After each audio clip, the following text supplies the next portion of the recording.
E aí, pessoal, beleza? Sejam bem-vindos a mais um vídeo aqui no canal Top 10 Mania. Já parou para pensar por que dizemos coisas como pisar na bola ou água mole em pedra dura? Neste vídeo, vamos desvendar os mistérios por trás de 10 termos que usamos frequentemente. Prepare-se para uma viagem no tempo, cheia de descobertas curiosas. E olha que a melhor história fica por último. Então se segura aí e vem comigo. A primeira vítima da nossa investigação linguística é a famosa pisar na bola. Quem nunca, né? Essa expressão tem origem no futebol, o esporte que faz o Brasil parar. Imaginem só, um jogador habilidoso, dominando a bola, partindo para o ataque, e de repente, pisa na bola. Era um erro grotesco que podia significar a perda de uma jogada crucial. A expressão escapou dos campos de futebol e se espalhou pelo vocabulário do brasileiro. Hoje, pisar na bola transcende o esporte. É um sinônimo universal para cometer um erro, dar mancada, vacilar. E você, já pisou na bola hoje? Me conta aqui nos comentários qual foi a sua última mancada. E o que dizer da expressão ficar de molho? Antes de virar gíria, ficar de molho era coisa de cozinha. Sabe quando a gente coloca o feijão de molho para cozinhar mais rápido? Ou quando a gente deixa uma roupa de molho para tirar aquela mancha teimosa? Pois é, a expressão surgiu da necessidade de deixar algo imerso em água por um tempo.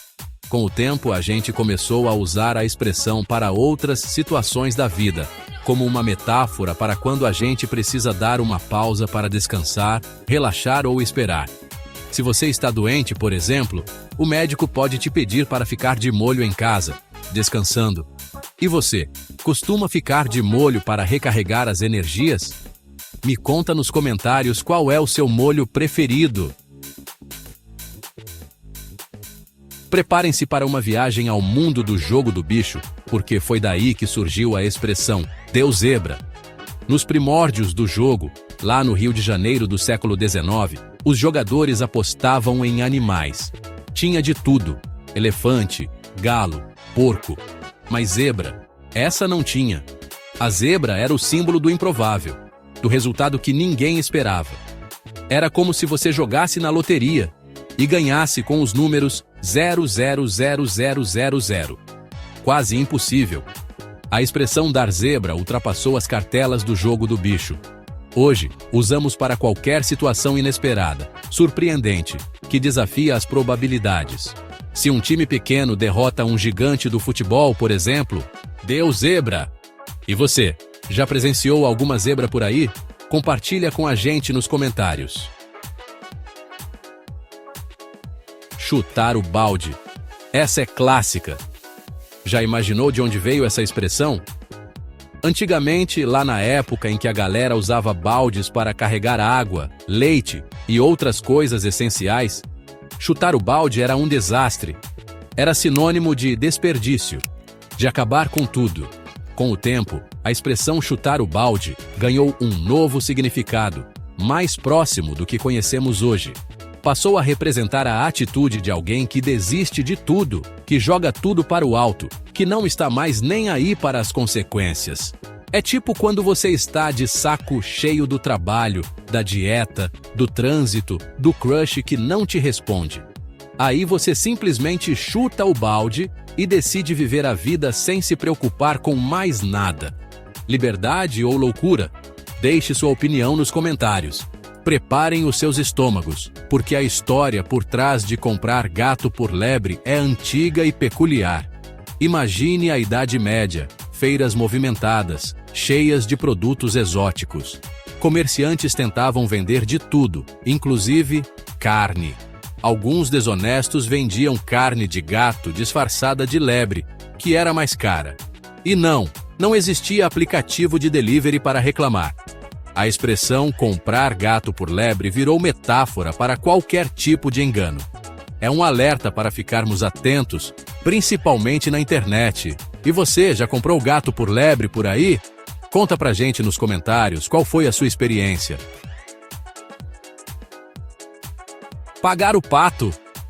Essa expressão é tão antiga que parece até piada, mas acredite, tem a ver com patos de verdade. Na Idade Média, rolavam umas festas populares bem diferentes das que a gente está acostumado. E nessas festas, quem quebrasse as regras ou fizesse algo errado tinha que, adivinhem? Pagar um pato. Isso mesmo, o pobre do pato era o prêmio de consolação para quem se comportava mal. Coitado do pato. Mas calma, não era para comer o pato, pelo menos não na maioria das vezes. A punição geralmente envolvia carregar o pato pelas ruas ou fazer algum tipo de serviço para a comunidade, e com o passar dos séculos, a expressão pagar o pato foi se transformando e ganhou o significado que conhecemos hoje. Arcar com as consequências de algo que você não fez, ser responsabilizado injustamente. Uma baita de uma injustiça, né? Tira o cavalo da chuva!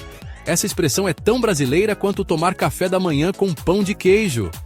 Mas você já parou para pensar de onde ela surgiu? Na época em que o Brasil era movido a carroça e cavalo, era comum pedir abrigo nas casas ao longo do caminho. E como bom anfitrião, você não podia deixar o cavalo do seu convidado tomando chuva lá fora. Então, se a visita desistisse de ir embora por causa da chuva, você podia tirar o cavalo da chuva, ou seja, guardar o animal em um lugar seguro. Com o tempo, a expressão passou a indicar desistência de algo ou aceitar que algo não vai acontecer. É como se você estivesse dizendo, ok, já entendi, não precisa nem insistir. Preparem os lencinhos porque a história por trás de ficar a ver navios é de partir o coração. A expressão tem origem em Portugal, mais precisamente na época das grandes navegações, quando o rei Dom Sebastião desapareceu em uma batalha no norte da África. Dom Sebastião era jovem, cheio de sonhos e representava a esperança de um futuro brilhante para Portugal. Sua morte causou grande comoção e muitos portugueses se recusaram a acreditar que ele havia morrido. Eles acreditavam que Dom Sebastião iria voltar e passavam horas a fio nas praias, a ver navios, na esperança de avistar a frota do rei regressando. Infelizmente, Dom Sebastião nunca mais voltou, e a expressão ficar a ver navios se tornou sinônimo de esperança frustrada, de espera em vão, de expectativa que não se concretiza. Descabelar-se. Essa é clássica. Quem nunca sentiu vontade de arrancar os cabelos em momentos de extremo estresse ou desespero? A expressão descabelar-se é a tradução literal do que acontece quando perdemos o controle das nossas emoções. E não pense que isso é coisa da modernidade. Na Grécia Antiga, por exemplo, as pessoas já se descabelavam em público como forma de expressar luto, raiva ou frustração. Com o tempo, a expressão descabelar-se se tornou uma forma mais branda de dizer que estamos estressados, nervosos ou preocupados. É claro que hoje em dia a gente não sai por aí arrancando os cabelos, pelo menos não literalmente, mas a sensação de desespero e falta de controle ainda é a mesma. E chegamos ao nosso último mistério da língua portuguesa: falar pelos cotovelos. Diferente das outras expressões, a origem dessa aqui é um pouco incerta. Ninguém sabe ao certo quando ou como ela surgiu, mas uma coisa é certa: ela descreve perfeitamente o jeitinho brasileiro de se comunicar. Imaginem a cena: um grupo de amigos reunidos, contando histórias, dando risada, interrompendo uns aos outros e gesticulando muito. Os braços se movimentam freneticamente, as mãos vão para o alto, os dedos apontam para todos os lados. E os cotovelos? Ah, os cotovelos parecem ter vida própria, se mexendo em sintonia com a conversa. É como se a gente precisasse usar todas as partes do corpo para expressar a nossa energia e entusiasmo. E é por isso que falar pelos cotovelos se tornou uma expressão tão popular no Brasil. E aí, pessoal, gostaram da viagem pela história da língua portuguesa? Desvendamos os mistérios por trás de 10 expressões que usamos no dia a dia sem nem perceber. Agora me contem nos comentários Qual dessas origens vocês mais gostaram? E se você conhece alguma outra expressão curiosa e quer saber de onde ela veio, manda pra gente. E claro, não esquece de deixar o like, se inscrever no canal e ativar o sininho para não perder nenhuma novidade. Valeu, galera!